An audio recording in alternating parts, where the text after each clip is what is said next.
Iintombi bezisombela zitshotsha zinika imbeko kumanina yezingqonyela kwisizwe samaZulu. Omnye wabo yayiyinkosazana uMkabayi kaJama nowayelibambela lekumkani ngo-1781.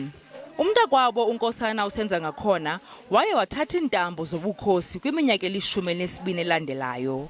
Kwingoma zabo ezintwazanana zicelela ukuba iinkokheli zakwaZulu nezalandulelayo eli ziwamkele umphefumlo kakumkanikazi uMantfombi. Ukumkanikazi besaziwa ngokubamba umsitho womkhosi wesivivane nobubanjwa minyaka le ufundisa amanina ngezakhono zokuphila. Abantu abasuka kwiinkalo zonke abanye benxiba iimpahla zesintu bebezokugcwala emswaneni. Umbutho wezesintu uthi isizwe samaZulu siwelwe ngumtho omkhulu. Ifundo esinikeza ezondlovukazi ukufundisa abomama esokuqala umkhosi wesivivane ukuthi kube nesikhathi la omama bazofunda khona bebodwa bengahambi nabantwana ngobumama nokuthi kwenzakalani empilweni yobumama.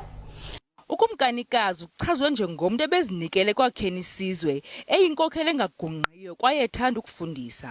Sihanjelwe-ke masanjelwe-ke umama wethu obesithanda. Asazi namuhla ngoba abantu labe besiguqa kubo noma ngabe kukhona ukunakeleyo uyena obefika pholisa inkosi athi shwele nginama ingane yakho uyawubusa bani phela uma ungasabusi bona akekho umuntu ongoni wonke umuntu ubesicolisela.